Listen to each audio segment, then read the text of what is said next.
In Washington state, a beautiful young woman is found savagely murdered. There was bruising on her face, and there was bruising around the neck where she'd been strangled. It's a horrific incident. I was heartbroken. I mean, I was genuinely heartbroken. A confusing trail of clues leads to the man they believe is guilty. He was the only person possible that could have murdered her. But without enough evidence to lay charges, the case goes cold. Can two determined cops now prevent the remorseless killer from walking free? I'll never give up on a case, and I'll hunt you down to the end.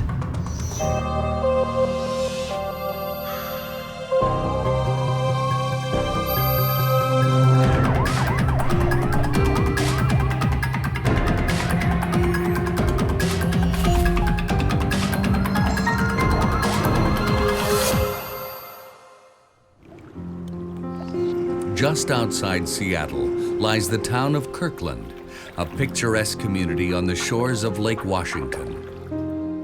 It's home to 27-year-old Elena Busiakos. She was beautiful, very Greek. Her smile is really captivating. When she spoke with you, she would speak to you, not at you. You know, she would draw you in. She was just a very stunning girl, very sweet. She was as beautiful inside as she was on the outside. On New Year's Eve, 1998, Elena has just one wish for the year ahead. We all wrote down what our hopes and dreams for that year was gonna be. And so she wrote down that she was ready to meet her soulmate. She was ready to meet somebody that would cherish her and love her. Elena has had lots of suitors, but since her divorce, her main man has been Anthony, her 7-year-old son. She glowed when she was with him. She was a good mom, very good mom. Her life revolved around Anthony. She wanted somebody that treated him good, and she wanted a traditional family. Just weeks after making her wish, Elena connects with a handsome man at the gym. She just told me she met somebody and she was in love. In love with a charismatic Sione Louis. I'd never seen her ever that completely enamored. He was very good with Anthony. That was very important to her. It wasn't just her and Sione, it was about her, Sione, and Anthony. A year into their relationship, Sione presents Elena with an engagement ring.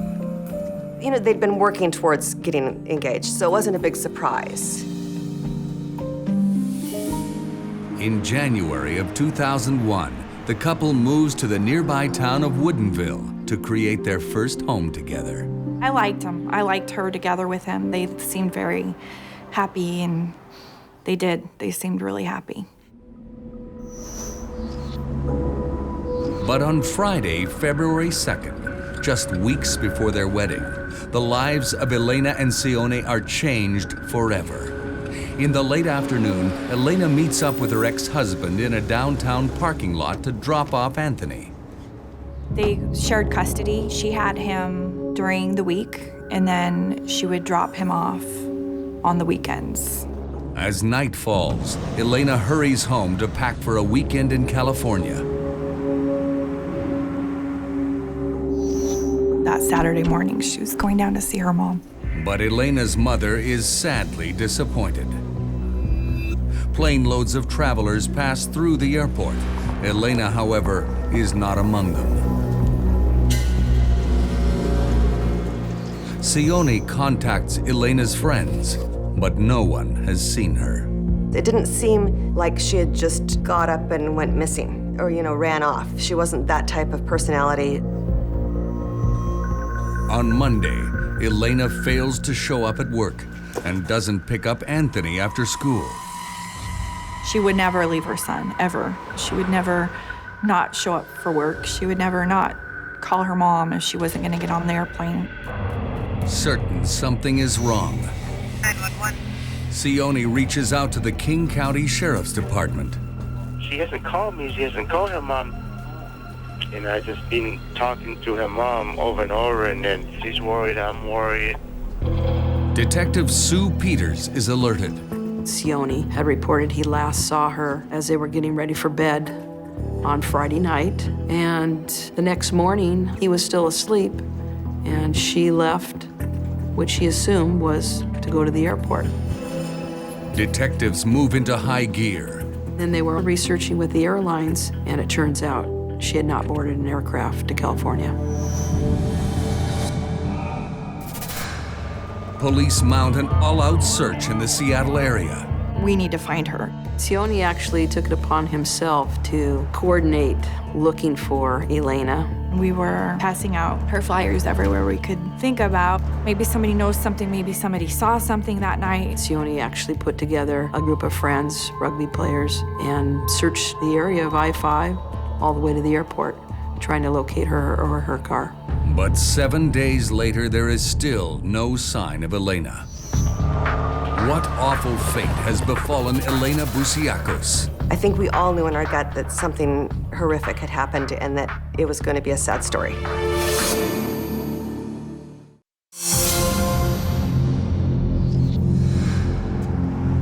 Seven days after 27-year-old Elena Busiakos goes missing, investigators are running out of leads. None of her close circle of friends had had any contact with her. Her car hadn't been located, so there's a possibility of foul play. Prosecutor Kristen Richardson is at home when she gets the late-night phone call. They said something to the effect of, "We have bad news. We found the woman who's been missing from Woodinville." Her vehicle had in fact been recovered a mile and a half from her home, and it was parked at an athletic club. The vehicle was unoccupied. We wanted to get into the trunk immediately. They opened the trunk lid.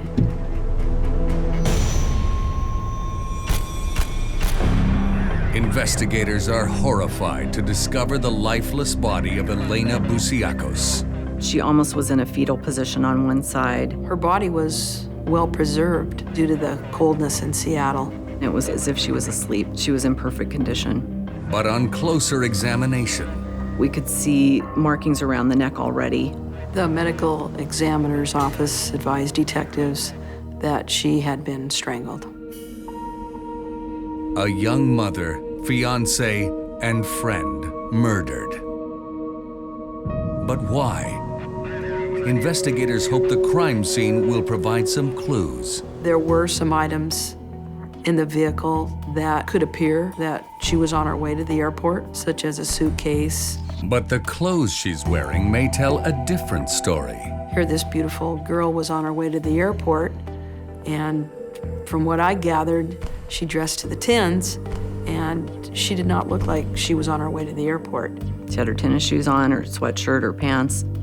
And on the passenger front seat, there was a stack of clothing items. Maybe she was going to stop somewhere and change, or even change at the airport. But Elena never made it that far. She could have stopped to get something at a store, and someone, I suppose, could have snatched her and killed her and put her in the car. Murdered in the course of a robbery, perhaps. The driver's door was unlocked. There were no keys in the ignition. I didn't find a purse in the vehicle. Her diamond ring was not on her finger, it was gone. Potential that someone robbed her and killed her and panicked and didn't know what to do with her body and put it in the car. Detectives head to Elena's home to break the horrifying news to Sione. His family is by his side. His sister had flown in from Hawaii. He called his sister and said, "I need you to come be here with me. I can't handle this alone." Grief-struck, Sione willingly accompanies police to the station to aid in their investigation. It's typical anyone close to Elena, especially the boyfriend living with her. How would you describe your relationship with Elena? We are highly in love. Their wedding planned for the following week on Valentine's Day. We're looking at going to Hawaii because my sister lives in Hawaii. Elena did not have a ring on when her body was recovered, and so Sione was questioned about that. Did she leave her ring at home? Sione is certain Elena was wearing it. Could the killer have stolen the ring? At the end of the long night, Sione takes a routine polygraph to verify his statements. The results of that test were inconclusive, and the examiner believed, since he hadn't slept during that time period, that's why the results were inconclusive. The next day, Sione opens his home to the police so they can gather evidence. You know, it didn't appear there was a sign of a fight or a struggle. We looked for jewelry items, and her ring was never found during the search. What police do find are signs of Sione's desperate search for the woman he loves. We recovered documents such as the grid pattern that Sione had established to search areas of King County. Police turn their focus to another man in Elena's life, her ex-husband, a former gang member. The original detectives spoke with him at length. He'd had recent contact with her. Elena had dropped off their son on that Friday evening. Had the pair fought, perhaps over custody? And where was her ex later that night when Elena was killed? They polygraphed Elena's husband, her ex-husband. He was home with Elena's son during the nighttime. His new wife was able to alibi him for that night, so he was not a suspect. Meanwhile, at the morgue, the medical examiners carefully assess the state of Elena's body. When they get her, she's fully clothed. She was in her clothes, but they weren't exactly in order. Her socks were pulled up so that the heels were almost completely out of her shoe. It appeared almost as if someone had redressed her. But it is the damage to the body that is most distressing. There was bruising on her face. There was obviously bruising around the neck where she'd been strangled. There was bruising in the abdomen area. Suggesting the victim had been lying down and the killer on top of her. And it could have been from him propping himself up in order to get a better grip to strangle her to death. Had he left any clues to his identity behind? At the autopsy, they did swabs of her neck, hoping to find the DNA of the person who had put his hands around her neck to kill her. There are scrapings made for the contents underneath her fingernails. If she were to have scratched somebody, we may be able to pull up their DNA from the cells that she had trapped underneath her fingernails. Forensics expert Jody Sass carefully examines the samples. Unfortunately, in this particular case, there was no male DNA there. Sass does find evidence that someone had sex with Elena prior to her death, but she can't secure a full DNA profile. Sione Louis stated they hadn't had sexual relations for weeks. So had Elena's killer also been a sexual predator? The underpants that she had on had been pulled up and ripped. Her sweatshirt had underneath it a bra that was balled up and stuffed up under the front. It was not on her. Anytime someone's body is recovered in a vehicle and it looked like possibly she had been redressed, that we look at sex offenders in the area.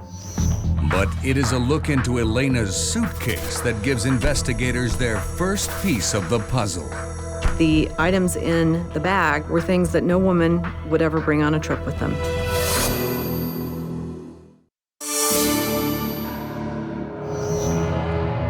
Elena Busiakos has been found dead on a cold February night in a Woodinville, Washington parking lot.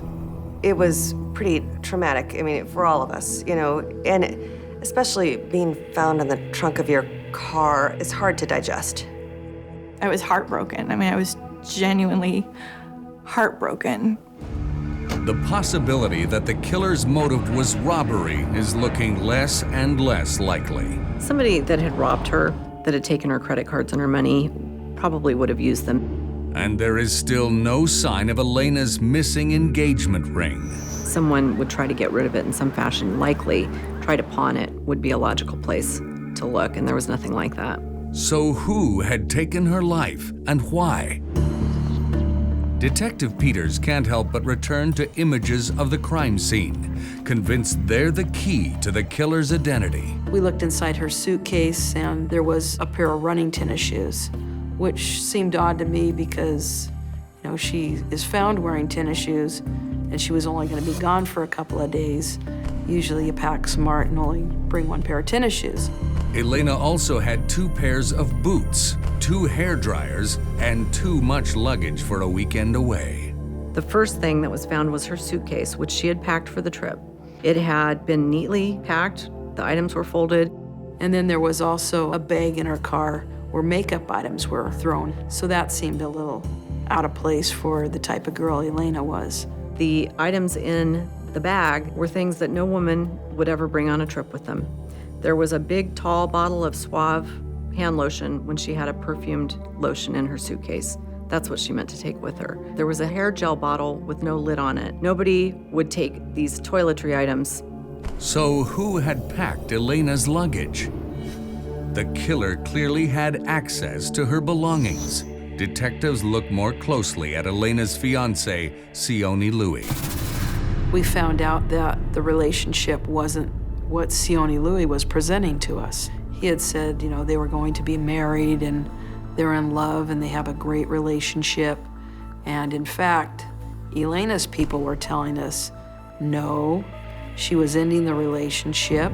I said, are you still wearing the ring? And she said, well, yeah, I'm still wearing the ring, but I'm not planning the wedding. She was scared of marrying him because she couldn't trust him. With good reason.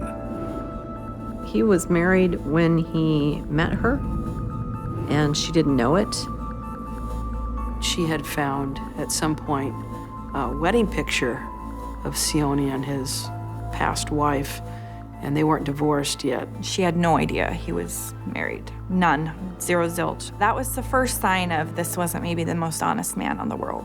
The first sign, but not the last. Sione hit on other women while he and Elena were together. Even Elena's friends. During the dinner at the Christmas party, I was sitting next to him and he put his hand on my lap. I was with my date and he was with Elena. We had all gone out one night and he grabs me and he tries to kiss me. I was like, this is so completely awkward and weird. Jacqueline tells Elena what happened. She was so sad, obviously. But I think she wasn't that completely shocked. I think she was starting to figure out who this person was. But only days before Elena's death, she made an even worse discovery. Sione was in a relationship during that time period with another lady. There were a lot of things that she didn't know about what he was doing, that he was sort of living a double life with regard to other women. She'd finally, the day before she'd passed away, gotten together with the woman he was having an affair with. They had discussed, you know, what type of person Sione was. This woman was going to call Sione on his cell phone. And when Sione answered and started speaking with her, Elena then got on the phone and said, basically, you know, you're lying to me, and basically, she busted him out. Elena told the woman she had come to a decision. Either he was going to be moving out, or I'm going to be moving out. She realized that she couldn't do this any longer. We find out that she had closed out her account with Sione, which was a joint account, on Friday, the day before she was to fly to California. But even if Elena had called off the wedding, would Sione have retaliated with murder? In their effort to find out, detectives call in the hounds. It was a shot in the dark, but what the heck?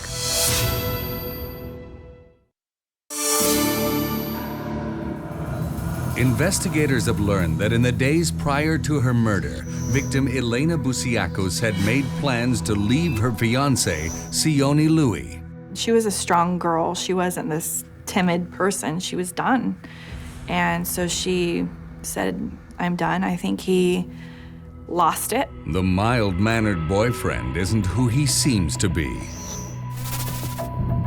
He'd played rugby, and he was a really, really good rugby player. And he had almost killed a man on the field, like literally almost killed the guy. He had to go. I think he was in critical condition. And there's more.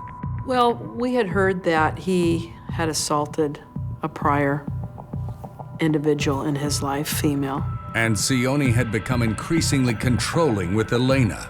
He was obsessed with her. It was not a healthy love in any way, shape, or form. Sione was very possessive of his past women and Elena as well.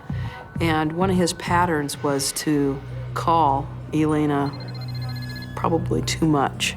When we would go out to lunch, an hour lunch, he would call her 30 times. She'd have to turn off her phone. But after Elena failed to show up in California, Sione didn't call her cell phone even once. There was no calling to her. There was nothing. It was like complete silence after she left. And the latest lab results raise more suspicions. Sione Louis was interviewed by detectives, and he denied any sexual contact with Elena. And in fact, the underpants that were recovered on Elena had Sione's DNA. So that was another red flag that he hadn't actually been truthful to us. The more detectives hone in on Sione, the more red flags pop up. For example, there was a rental car coupon on the refrigerator that Elena planned to use in California. If she had left, as she planned, she would have taken that coupon with her, but she didn't. Detectives looked at Sione's computer, and there was a search on there, Woodinville murder, before he even reported her missing. There was a pair of pajamas that he pointed out to the police. They were leopard print.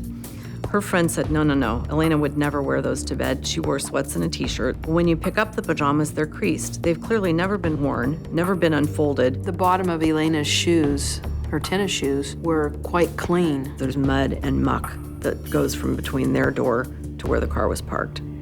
How did she get from her house to her car with her tennis shoes almost completely clean? I'm sure if she was telling him that night that the relationship is over, one of them is going to be moving out, that he just exploded and was violent with her. Did a frightened Sione then dress Elena and carry her dead body to the car? She had clearly been laid in the trunk. She wasn't tossed in. Her arms and legs were not out of position. Heartbreaking details that reveal Elena's attacker had once cared for her. Sione Louis fits that bill. Detectives came to the conclusion that he was the one and only suspect in her case. But prosecutor Kristen Richardson knows they have no irrefutable physical evidence of Sione's guilt. You have to build a mountain of evidence from a million little pieces that puts you over the top beyond a reasonable doubt. They need more to put Sione behind bars, and Richardson has an idea. This car is within a half a mile of the house. Had Sione driven Elena's car to the parking lot, then walked back home? And if so, would his scent trail still be there? I just thought, what the heck, I'm gonna call my bloodhound friend, Richard. Richard Sherman, a dog handler with Seattle Search and Rescue. I received a call from Kristen Richardson requesting my input on whether a bloodhound could run a trail on a crime scene that was somewhat old. Sherman is skeptical. It's been almost 2 weeks since the murder. When the scent gets over about 3 days old, particularly in urban areas, it degrades and it becomes very difficult. And only the most spectacular of dogs can follow those kinds of trails. Is this dog one of them? The original case detective got an item of clothing from Elena's house, which belonged to Sione. The team places a bag containing an article of Sione's in the same spot where Elena's body was found. I allow the dog to just meander up to the scent article out of curiosity, and they naturally take the scent, and then I give them a command of find.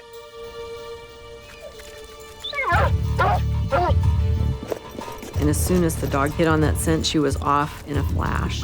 Tail went up, the head went down, totally focused, nose to the pavement.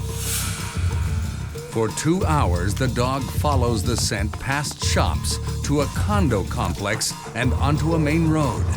You have to be very patient, and you just follow the dog and trust him. We walked maybe an eighth of a mile, quarter of a mile at the most, up the road, and the dog stopped and immediately made a right turn up a blind driveway. There's no markings there. There's no indication of who lives there or even what the address is. But the hound is confident of her destination. As it turned out, she walks up in front of this memorial on the porch of the house. Sione's scent had led the dog all the way from the crime scene to Sione's own front door. There were other police officers standing around, just some of their mouths open. They couldn't believe it. It was just amazing, really. So had Sione dumped Elena's body in the parking lot, then walked home? Or could he have innocently passed through on foot in the days following her murder? There must be no doubt in a jury's mind which one is true. Circumstantial evidence cases are very scary in terms of whether we can win them or not. The danger is that he can never be tried again because of double jeopardy. So we get a one shot at it, and if he's not guilty, he's free forever. We're looking at the evidence again and trying to see if there's any other items we can send to the lab. But in their search for something to strengthen their case, investigators find evidence that could tear it apart. That speck of blood was a problem.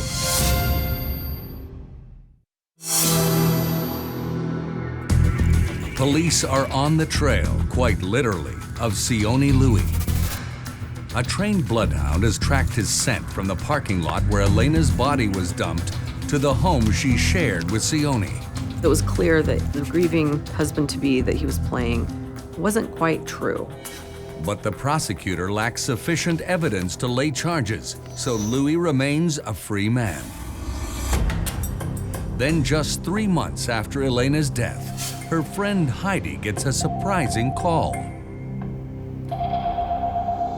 They passed the phone call to me and said, "It's Sione." He said, "I have a pantsuit that belonged to Elena that she always wanted you to have if anything should ever happen to her." She's never given me clothes. We're not the same size even remotely. Heidi, who's 5'9", was immediately suspicious that 5'4" Elena would give her a pantsuit as a dying wish. I called the cops. I called Sue Peters, and she said, "Okay, this doesn't really add up, but let's, if you're willing, let's set up a meeting."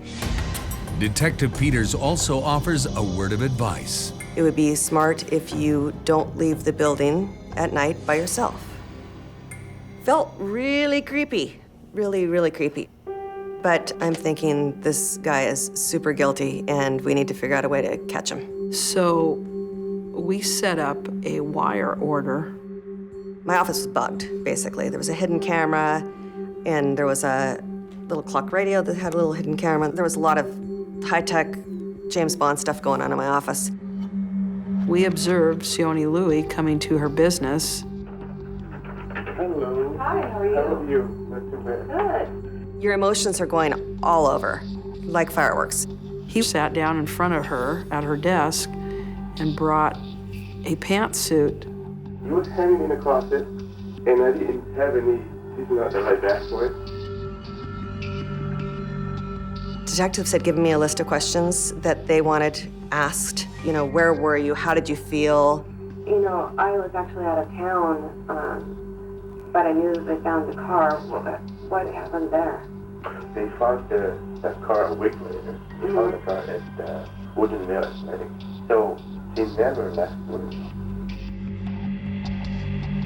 Sione shows no emotion when talking about Elena's murder. How I know. He didn't say anything that a husband who lost his wife to murder should say.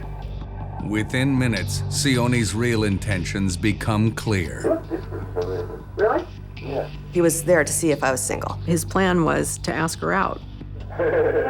And when she tells him she's already in a relationship, Still with Danny? You gotta remember, basic back. Good guy, yep. Well, He was like, "Okay, well, good to see you." And he was done, gone. I felt like a 1,000 ants are crawling all over my body. It was, ugh. though the encounter reveals Sione's callousness, it isn't proof that he's the killer. I'm reviewing records upon records upon records and trying to piece it together and decide with other people from my office, is this chargeable or not? Well, you want to make sure you have enough to go to court and win the case. And Detective Peters has just discovered something she hopes will help them do that. I found a small speck of blood on the gear shift boot. Is it Sione's blood? Could he have cut himself in the course of Elena's murder? I extracted it for DNA and got a male profile from that. Unfortunately for the prosecution, This unidentified blood is not Sione's. It's not Elena's. Easiest thing to argue for the defense attorney, it's the man who killed her. And until I felt like we had enough evidence to overcome that speck of blood, there was not going to be a case filed. for the next 5 years, it seems like Sione Louis may well get away with murder. You watch Law & Order and it's solved in an hour. And I mean, I knew it wasn't gonna be like that, but it was so frustrating. And you know that a murder suspect has been identified and he's out living a normal life. And what if Sione Louis kills again? He had a violent streak. He definitely proven that he was violent. Though the case goes dormant, the investigators are determined not to let it go. I felt over the years like Elena was sort of with me looking at the evidence and just going, come on, you're almost there. I felt that way. All your unsolved cases are with you, basically until they're solved. I'll never give up on a case, and I'll hunt you down to the end. In 2006, Sue Peters reviews the case yet again, this time with her new partner, Detective Christina Bartlett. What stands out to me is going to be different for another detective. Bartlett pores through the files and photographs in search of anything that might have been overlooked. That's when she notices Elena's laces. She has running shoes on. The laces are tied off to one side. One was on the inside and one was on the outside, which isn't a normal way to tie your shoes. Clearly she had been laying down when the shoes were tied. Had her shoes been tied by her killer? I had actually contacted Elena's family. We, I think, received about 4 or 5 photographs. The knot in the bow tie is centrally located on the tongue of the shoe. We decided to send her tennis shoes to the lab to be looked at for DNA. So I collected a sample from the shoelaces. I then extracted the swab sample I collected for DNA analysis. And what I got was a mixed sample of Elena and a trace male component. To be able to further identify who that particular individual might be, we needed a more sensitive technology for male DNA.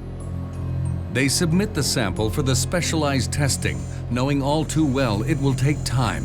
We live in a CSI world. You know, life is not like that. We can never get DNA in 45 minutes, solve a murder, have a conviction, and on to the next homicide.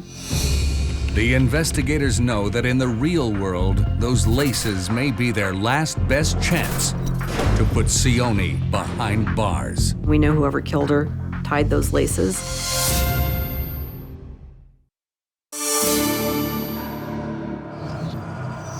Detectives are heating up the 5-year-old cold case of Elena Busiakos, slain, they believe, by her fiancé, Sione Louis. He was the only person possible that could have murdered her. But proving that is proving tough. There's moments where you think this case is never going to be a solvable, fileable murder. While detectives wait for the final DNA results on Elena's shoelaces, they focus in on a phone call Sione made to his sister in Hawaii. For some reason, he found it necessary to call her at 1:15 in the morning on the night that Elena disappeared. The question, begs to be answered. Why did you make that call? Were you in a panic? Did something bad happen? And Sione's explanation to that call was he was sleeping on the couch. It was a misdial. He must have rolled over and it dialed his sister. She, too, had been evasive about that late-night call. She had been interviewed by Hawaii police. We needed to see her eyeball to eyeball. Bartlett and Richardson hop a plane to Hawaii. We catch her by surprise. We show up on the doorstep of her work to interview her. Totally unannounced. Her interview is in support of her brother. In spite of that, these little details keep coming out. Details like her reaction to the news that Elena was missing. She had asked her brother, "Are you involved in the death?" What the heck kind of question is that for a sister to ask? Sione maintained he was innocent. Nonetheless, when his sister arrived in Seattle to lend him her support, she said she did her own investigation throughout the house. She walked throughout, looking for signs of a struggle or any sort of person being hurt.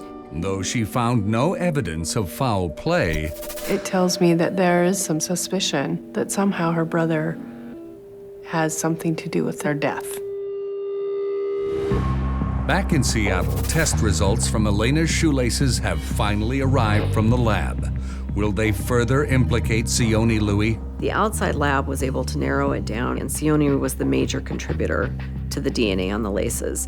The more time that passes, the stronger the case gets, because we keep adding little pieces of evidence from week to week or month to month. Ultimately, that's what this case is built on, is a mound of circumstantial evidence. But do they have enough to convict Louis? The detectives pay him what appears to be an innocent visit. I want to be able to clear you. I have been working this case for a little while, and I have a couple of suspects that I'm looking at. Does Sione ask anything about who did it, how it happened, where she was killed, why she was killed? He asked not one question about that. That was very telling. To their surprise, Louis agrees to come to the police station to talk. He thought he was smarter than us and that he was fooling everyone because time had gone on and nobody had been in contact with him. So I don't think he knew what we had up our sleeve. First, they lock down Sione's story. Every time he lies, we just check it off. There's another lie, there's another lie. Then they launch into some pointed questions. You said that you never tied Elena's shoes. Is that correct? Elena's shoes? Yeah. You tie your girlfriend's tennis shoes? Yes or no? No. You never pick them up and move them? Nope, I never did that. Which, for me, is golden. Sue Peters hones in on the night of the murder. You know when someone causes someone's death and they put them in the trunk of a car? That person has to be redressed. My partner is a bulldog, and, ultimately we go after him, and she really goes after him.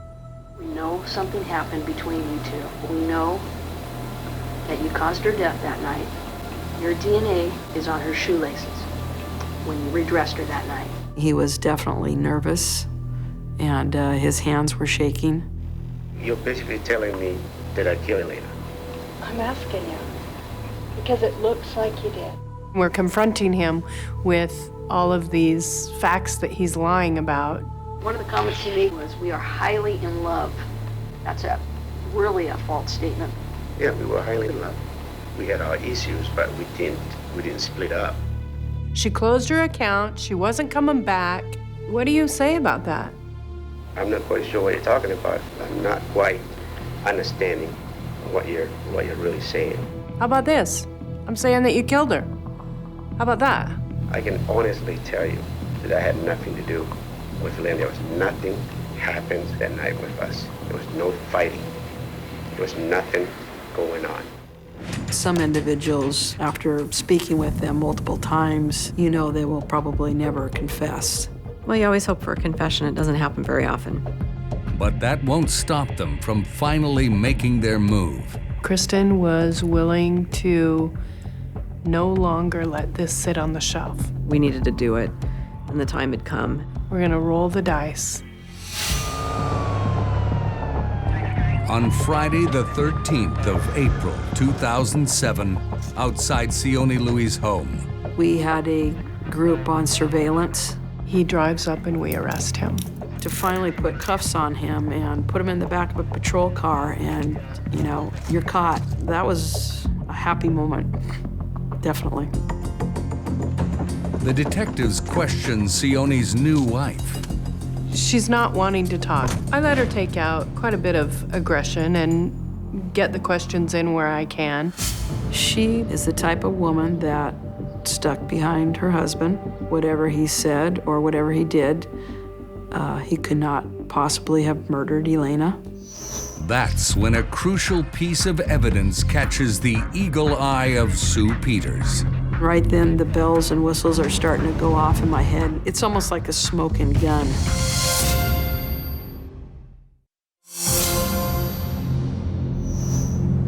After 5 long years, investigators have finally arrested Sione Louis for the murder of his fiancée. We were 100% sure that we had the right person. There isn't anybody else that could have done this. But will their circumstantial case be enough to convict him? Then, during the investigators' interview with Sione's new wife, Sue, who has eagle eyes about everything that's potential evidence, happened to notice his new wife's diamond ring. I asked her, was she with Sione when he picked out your wedding ring?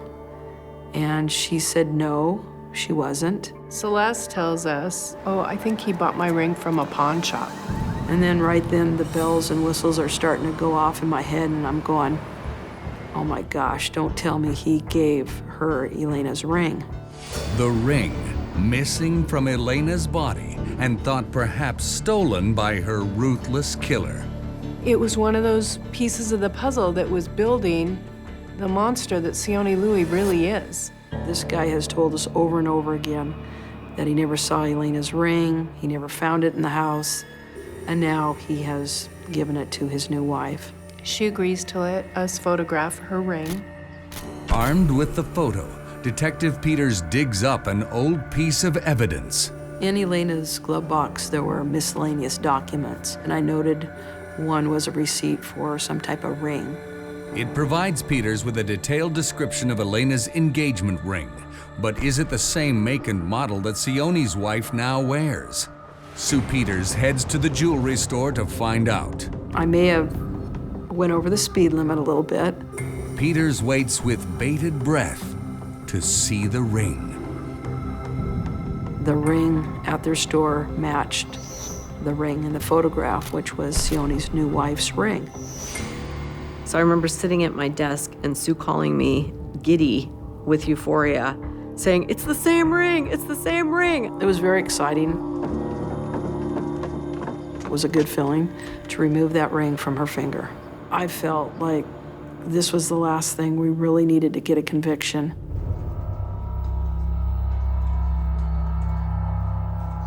A year later, the trial of Sione Louis gets underway in a Seattle courtroom.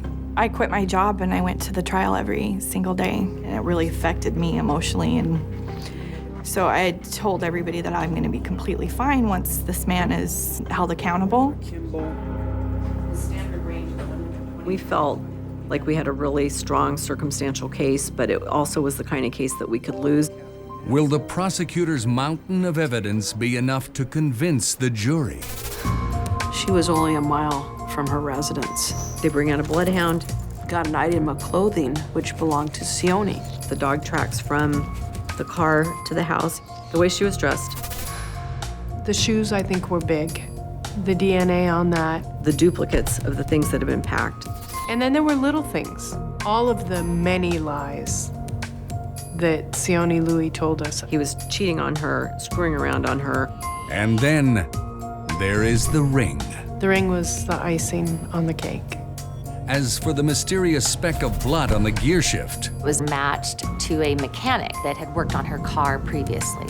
while the evidence points to Sione as Elena's murderer, what was his motive? Sione killed her because she was going to leave him. He told her friend, "I can't live without Elena." He told Christina Bartlett she was killed by someone who couldn't live without her. On April 24, 2008, the jury deliberates for less than 3 hours. That's unheard of in a circumstantial case, and it's a bad sign. I was literally holding my breath, literally holding it. Your heart sort of stops and you never know what's going to happen. And then when they said guilty, I just screamed. And it was like the biggest rush of relief. He finally was going to pay for what he did. He had taken a wonderful mother away from her son, and a daughter away from her parents, and a sister away from her sisters, and a friend away from her friend. Sione Louis is sentenced to 16 years in prison. It was a great day when the jury convicted him. The jury put all the pieces of this puzzle together, and his time was up. There's a huge sense of gratification and satisfaction and happiness that we were able to speak for her. You become her voice. The world now knows what happened to her. He took Elena's freedom away. It's his turn to be locked up, and rightly so. For more information, go to ownca.oprah.com/murdershesolved.